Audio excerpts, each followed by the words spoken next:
Mulai tadi saya menonton, Bang. Bagus. Ya, gimana? Saya dukung, Bang. Ya, abang Muslim? Iya, saya Muslim. Kok bisa Anda Muslim Ya, tapi kok Anda mendukung? Ini bagaimana ceritanya? Silakan. Ya, masalahnya yang naik-naik tadi itu semua hanya penghafal-penghafal Al-Quran atau hadis itu, Bang. Kenapa mereka tidak berpikir? Jadi menurut saya Bang Idis itu saya dukung karena ingin mencerdaskan umat Islam. Aneh tapi nyata. Uclip ini dukung penuh Idis TV mencerdaskan umat Islam. Mari kita simak diskusi menarik mereka berikut ini. Ya, selamat malam Aldi Setia. Kok semakin gelap saja ini? Ya, gimana bro? Ya, mulai tadi saya menonton, Bang. Bagus. Ya, gimana? Saya dukung, Bang. Ya, abang Muslim? Iya, saya Muslim. Kok bisa Anda Muslim Ya, tapi kok Anda mendukung? Ini bagaimana ceritanya? Silakan. Ya, masalahnya yang naik-naik tadi itu semua hanya penghafal-penghafal Al-Quran atau hadis itu, Bang. Seperti Abang ceritakan tadi, salatlah kalian sebagaimana melihat Rasulullah salat. Mereka itu tidak tahu apa maksudnya. Padahal sudah jelas kata-kata itu bahwa salatlah kalian sebagaimana melihat Rasulullah salat. Melihat loh. Kalian melihat, bukan sahabat melihat. Mereka ini merujuk kepada para sahabat melihat. Sementara Nabi Muhammad naik ke langit ke-7, ke Sidratul Muntaha masa itu, ada para sahabat kah di situ? Kenapa mereka tidak berpikir? Makanya mereka tadi naik itu hanya penghafal-penghafal Al-Quran, sementara tidak memahami isi Al-Quran itu sendiri. Nah, itu masalahnya. Jadi menurut saya Bang Idis itu saya dukung karena ingin mencerdaskan umat Islam. Karena di kalangan Islam sendiri saya melihat di lapangan fakta hari ini, bukan hari terdahulu, bukan saya yang dimaksud dahulu, bukan. Yang dimaksud saya sekarang. Apa yang akan terjadi? Hukum-hukum dalam Islam tidak diterapkan dalam kehidupan manusia. Itu ingat.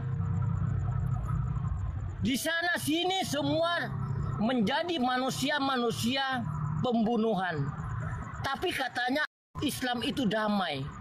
Mana kedamaian Islam itu mana? Tolong. Bagi orang-orang Islam di bawah, tolong perdalami Islam. Jangan sampai memalukan umat Islam. Banyak yang tuduh Anda katanya jangan-jangan Anda ini oten menyamar katanya. Gimana itu Bang? Makanya Bang, kenapa saya bilang suruh memperdalami Islam? Apabila tahu Islam yang sebenarnya Islam, maka akan damai dunia ini. Itu buktinya Bang. Enggak ya? kebalik Bang.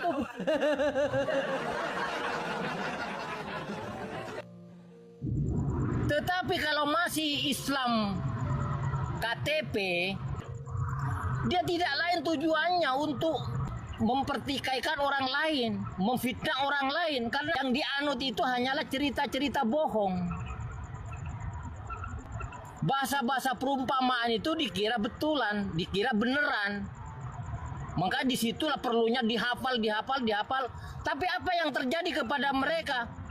Mereka ini ingin menjadikan permusuhan di antara kita sesama Islam. Tapi bila ditanya, Islam itu damai katanya.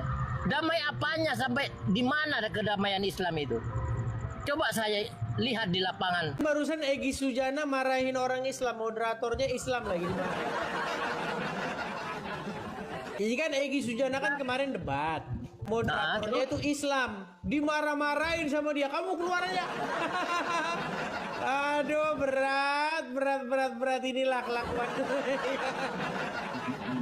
Oke lah Aldi Setia. Karena begini Aldi Setia, banyak yang menuduh Anda orang Kristen menyamar, ya Coba itu Anda pertegas dulu bahwa Anda ini betul-betul Muslim begitu loh. Banyak kali saya Bang mengatakan, membuktikan bahwa saya itu adalah Islam. Tetapi di dalam keislaman saya itu bukan hanya dikatakan Islam KTP, bukan. Makanya saya bilang, apabila saya ingin suruh membuktikan 2 kalimat syahadat, asyhadu alla ilaha illallah wa asyhadu anna muhammadar rasulullah, tiada Tuhan selain Allah, dan yakin bahwa Nabi Muhammad itu adalah utusan Allah, mereka pun tidak percaya karena itu hanya tulisan, karena hanya perkataan. Tapi 2 kalimat syahadat yang sebenarnya itu bukan itu, dan mereka ini paham dengan itu saja. Jadi bagaimana mungkin mereka itu percaya kepada saya bahwa saya itu Islam? Itu masalah dia. Maka saya bilang tadi, mereka itu hanya penghafal, tapi tidak tahu arti dan makna di dalamnya Al-Quran itu seperti apa. Nah, itu yang dimaksud. Baik ya teman-teman ya, ada pengakuan dari Muslim sendiri bahwasanya banyak daripada mereka itu hanya menghafal-hafal saja, tapi tidak tahu apa yang dimaksudkan. Nah sebenarnya bukan hanya Anda yang ngomong gitu Bang. Ada seorang ustadz debat juga ya. Dia berkata, dia sendiri mengakui, kita pandai berbahasa Arab tapi tidak mengerti apa yang diucapkannya. Pandai mengulang-ulang bahasa Arab tetapi tidak mengerti. Seperti keledai di Indonesia. Itu dia. Loh, itu pernyataan dari ustadz sendiri. Ya, namanya Ustadz Munzir Situmorang. Kalau ngomong kan kayak begitu mereka. Kita pandai berbahasa Arab. Sebentar ya, sebentar. Ustadz Munzir, sebentar ya, kita ketik dulu di sini. Ustadz Munzir Situmorang. Kita putarkan langsung ya. Dengarkan ya. Kita bangga menghafal Al-Quran tapi tidak memahami Al-Quran. Senang mengulang berbahasa Arab tapi tidak mengerti bahasa Arab. Suka membaca Al-Quran tapi tidak memahami maknanya. Akhirnya apa? Menjadi keledai. Menjadi keledai. Tonton sendiri di YouTube ya. Tonton sendiri. Setelah video itu berakhir langsung muncul keledai. Oke lah Bang Ali Setia. Ya. Kita berikan dulu kesempatan kepada muslim-muslim yang lain ya. Oke lah Bang, oke. Oke, terima kasih Bang Ali Setia.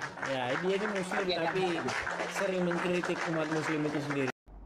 Pertama-tama ingin saya memberikan konfirmasi atau penegasan.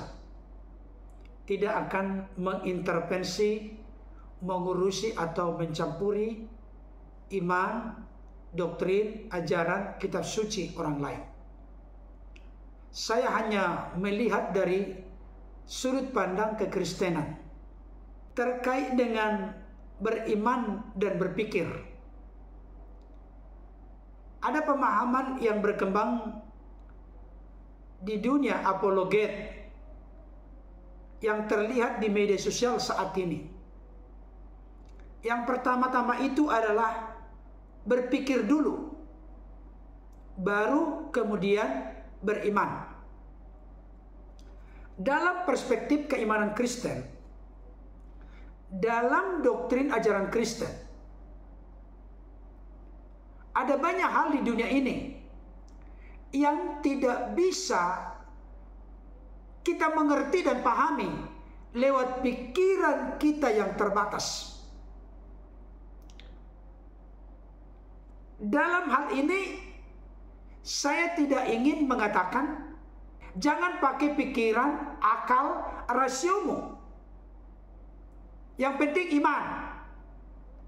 Bukan demikian maksudnya Bapak Ibu Saudara. Tetapi yang jelas kalau kita melihat dari seluruh isi Alkitab, baik itu perjanjian lama maupun perjanjian baru, memberikan konfirmasi penegasan kepada kita. Kita bisa mengerti dan mengenal Allah oleh karena inisiatif prakarsa pertama itu datangnya dari diri Allah itu sendiri. Oleh karena itu Bapak Ibu Saudara, yang diutamakan dan diprioritaskan dalam perspektif iman Kristen adalah beriman. Itu sebabnya di dalam Alkitab dikatakan kasihilah Tuhan Allahmu dengan segenap hatimu, dan dengan segenap jiwamu, dan dengan segenap akal budimu, dan dengan segenap kekuatanmu. Dimulai dulu dengan segenap hati, baru segenap jiwa, segenap akal budi, segenap kekuatan. Ini tidak sembarangan diilhamkan Roh Kudus, baik itu dalam perjanjian lama maupun perjanjian baru. Urutannya tepat. Hati dulu. Segenap hati itu tidak bisa dipisahkan dari iman yang sungguh-sungguh, iman yang tulus ikhlas, yang mana iman itu kita peroleh juga termasuk pemberian dan anugerah Tuhan. Itu sebabnya di dalam Ibrani pasal 11 ayat 3 dikatakan begini. Karena iman kita mengerti bahwa alam semesta telah dijadikan oleh firman Allah, sehingga apa yang kita lihat telah terjadi dari apa yang tidak dapat kita lihat. Jadi di dalam ayat ini jelas sekali secara eksplisit dikatakan karena iman kita mengerti. Bukan karena mengerti kita beriman. Memang setelah anugerah keselamatan itu telah dikaruniakan kepada kita, maka untuk menumbuhkan, mendewasakan iman kita, kita perlu mengerti, mendengar, memahami firman. Karena iman timbul dari pendengaran, dan pendengaran akan firman Kristus.